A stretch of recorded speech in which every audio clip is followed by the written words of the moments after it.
Anthony Gucciardi's here with huge Monsanto news. But first, this story came out a few days ago, and we mentioned it. We have the clip. We're going to play it in a moment, if you just joined us, by the man voted most popular, the man of Canada, David Suzuki, has gone on record, and then he mentioned in the papers, in the reports, we've dug these up because we've covered these. These are scientific reports, what scientists have said, the probability of an earthquake, and what it'll do if there's full meltdown of the fuel rods stored there. And the ground's all spongy and eroding into a huge sinkhole, and another tsunami, a 7.2 earthquake, it's over. And it just shows the insanity of the power structure. And now they're getting ready to start removing the fuel rods. That, statistically, they believe will probably cause them to bang together and catch on fire. And then you've got a full meltdown on your hands. So Anthony Gucciardi, who's really our expert on Fukushima, covering the latest information, joins us in studio to talk about the madness of these people. His article is the top story on Infowars.com right now. Anthony, tell us the situation. Well, you notice how they craft the debate. Now it's about the TSA agent and should they be armed. Meanwhile, we have top generals saying, yes, the nuclear weapons are, they're missing and we have major problems. Obama is getting rid of all of the top guys who will not listen to him and play ball. And now we have this scientist, this internationally recognized scientist. He hosts his own television show, actually. And yes, he was the #5 guy in Canada, the #1 living man in Canada, the most popular, had the most votes. Everyone loves him. And he went to this forum, and thankfully someone captured it with their iPhone, or else we would never know. And he was alerting them, kind of like a behind-the-scenes deal, saying, listen, this is about water ecology, this conference, this symposium, but the real thing is Fukushima. And he was saying if just one more earthquake, 7.0 or higher, happens, and he said there's a 95% chance that it will happen over the next 3 years, then Fukushima would just absolutely melt down, and the U.S. would have to be evacuated, and then that Japan would go, quote-unquote, bye-bye. So he's basically saying everyone in Japan would die. And he's a physicist and a bunch of other stuff. Yeah, and it's not like we're saying this or we're making this up. This is a direct quote. He's saying there's a 95% chance this will happen in the next 3 years if we don't do something about it. And I agree with that because that's our own analysis from Dr. Busby and other top folks we've had on. There should be 50,000 people there in radiation suits, rotating in and out in lead suits in a world emergency to clean that out right now. Instead, I've read that they can't get workers to go in. The starfish are melting and dying. The butterflies are dying and are mutated. The kids are dropping dead. People are staying there to take care of their horses and livestock. They're dying. And the answer is just let it happen.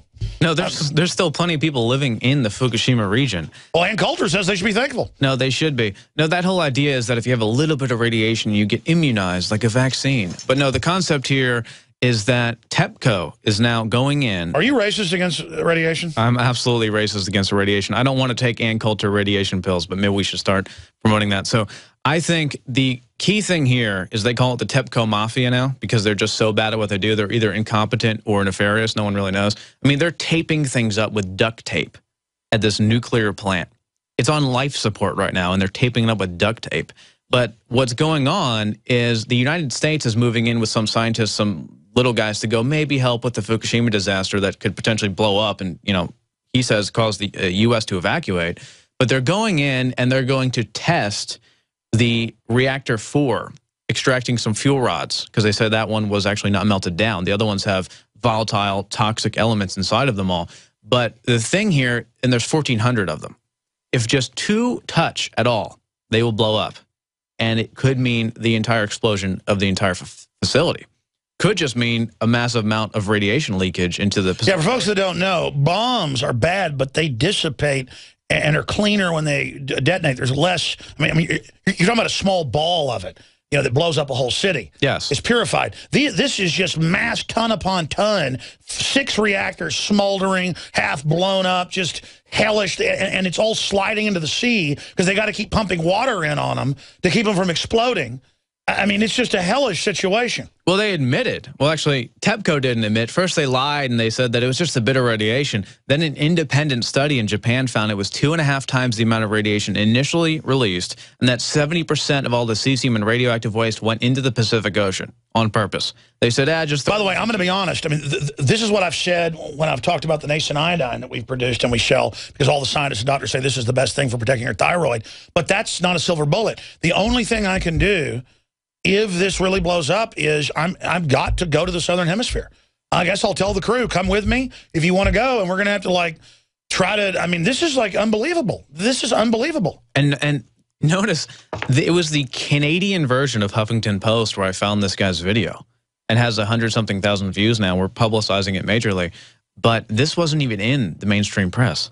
It's like Fukushima's going to blow up. The U.S. is going to be evacuated. Japan, everyone in Japan. By the way, he's reading scientific papers that we've listed in the article. This is what the scientists, from bad to worse, they look at the different scenarios. There's not a good scenario unless you have like 100,000 people. They work by the thousands, 1 week on. You give them some huge amount of pay to do it.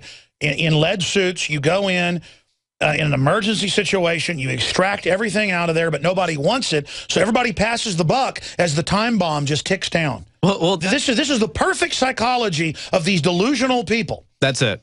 And these people are insane. And there's numerous ways they could do it with cement and everything. They could have this, a massive expansion that could protect everything to some degree, but they're just not doing it. They're like, oh, we'll just go in and remove those rods. That's right. It's been recommended that, say, 20 miles away with trucks, you bring it to a giant quarry, and you have big sections where you get them, pour concrete over them, seal them, and then move on. But they won't do that either. And then you ask, what are you even going to do with those rods when you extract them? Shoot them into space is most likely the answer.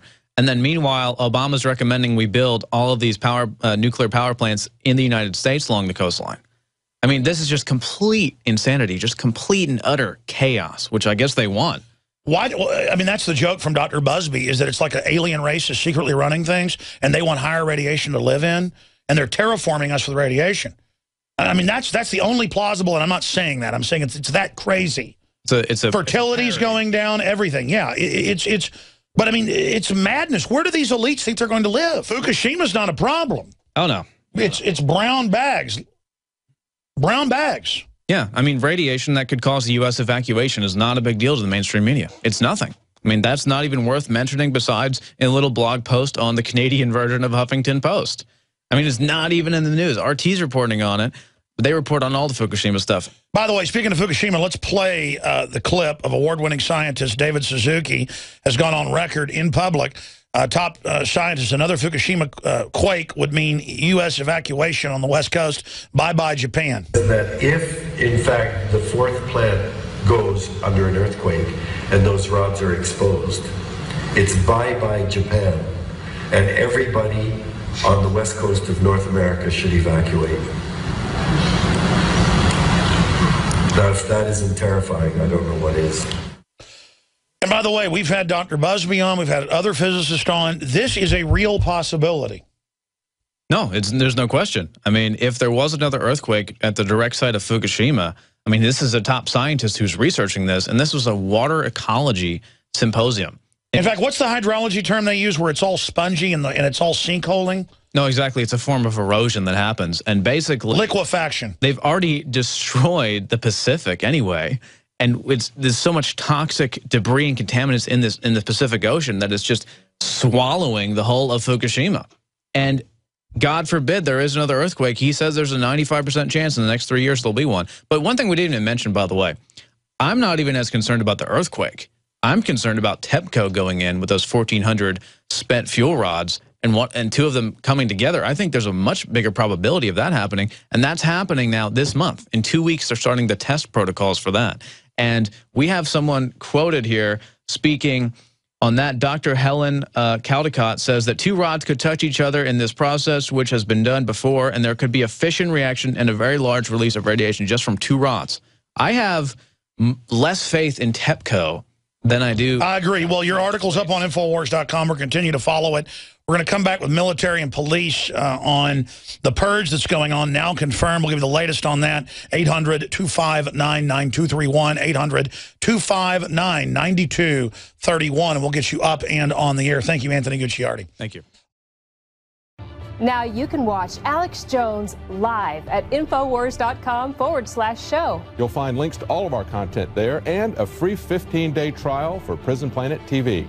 You can also browse the network, the Infowars Nightly News, and over 60 movies and documentaries all together in one place. You can watch the Alex Jones radio show live as it happened. So check it out, Infowars.com/show.